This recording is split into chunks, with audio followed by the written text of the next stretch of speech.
Subscribe कीजिए GS news channel को और बेल आइकन को दबाइए लेटेस्ट वीडियो सबसे पहले देखने। स्वागत है आपका। मेरा नाम है विपिन चौधरी। आज बात होगी दलितों पर हो रहे अत्याचार की। आखिर दलितों पर अत्याचार क्यों होता है? आखिर दलितों के साथ नाइंसाफ़ी क्यों होती है? आखिर दलितों को क्यों नहीं हर स्तर पर मुख्य धारा में पूरी तरह ईमानदारी के साथ शामिल किया जाता है? आखिर दलितों के नाम पर सियासत कर रही सत्ता का सुख भोगने वाली पार्टियां क्यों नहीं उन्हें इंसाफ दिला पाती? आखिर क्यों इस तरह के सवाल आज भी प्रासंगिक हैं? अब आप इसे ऐसे भी समझ सकते हैं कि आज भी विकसित समाज का दम भरने वाले इस दौर में आखिर क्यों इस तरह की खबरों का सिलसिला नहीं रुक पा रहा है। दलितों को मंदिरों में घुसने से रोका गया, दलितों को बेरहमी से पीटा गया, दलित युवती के साथ दुष्कर्म किया गया और साथ में यह भी कि दलित को इंसाफ नहीं मिला। कुल मिलाकर जातिगत उत्पीड़न और भेदभाव की ऐसी खबरें देश के कोने कोने से आती रहती हैं। पिछले दिनों की ही तो बात है जब उत्तर प्रदेश के हाथरस में 19 साल की एक दलित युवती के साथ कथित गैंगरेप और हत्या का मामला सामने आया। हाथरस के इस मामले के बाद एक बार फिर से दलितों के उत्पीड़न पर सवाल उठने लगी है।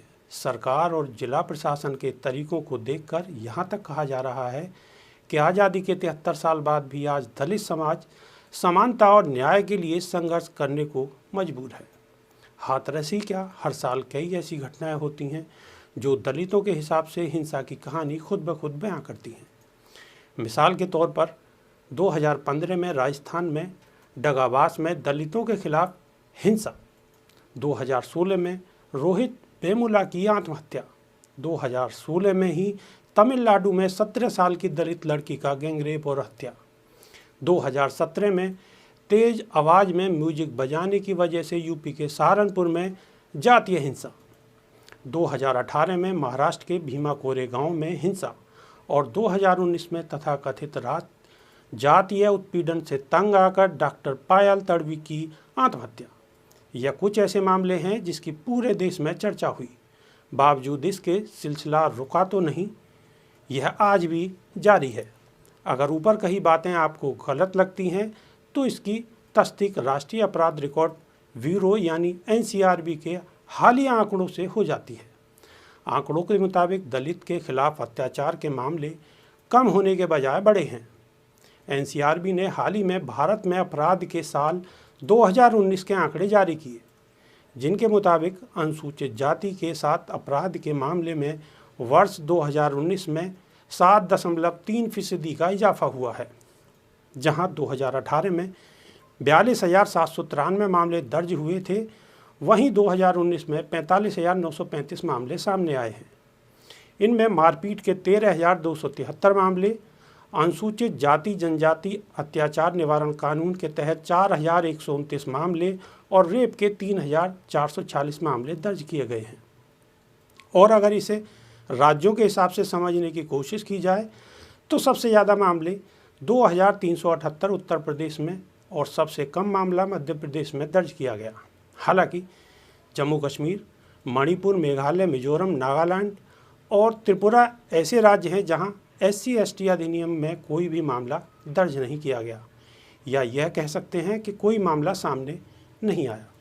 वहीं अनुसूचित जनजाति के अपराध के खिलाफ साल 2019 में 26.5% का इजाफा हुआ है, जहां 2018 में 6,528 मामले सामने आए थे।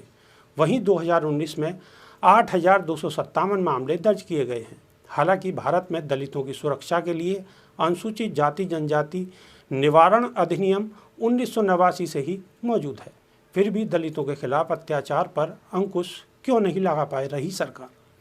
अनुसूचित जाति जनजाति निवारण अधिनियम में अपराधों के संबंध में मुकदमा चलाने और दंड देने से लेकर पीड़ित को राहत एवं पुनर्वास तक देने का प्रावधान है। इसके अलावा छुआछूत पर रोक लगाने के लिए अपराध अधिनियम 1955 में ही बनाया जा चुका था, जिसे बाद में बदलकर नागरिक अधिकार संरक्षण अधिनियम कर दिया गया। इसके अंतर्गत छुआछूत के प्रयोग एवं उससे बढ़ावा देने वाले मामले दंड का प्रावधान है। ऐसे में यह प्रश्न लाजमी हो जाता है कि समस्या कहाँ है? क्या कानून कमज़ोर है या उसे बनाने और लागू करने वालों की इच्छा शक्ति में कमी है? वैसे माना तो यह भी जा रहा है कि दलितों पर अत्याचार की वजह सामाजिक और राजनीतिक भी है।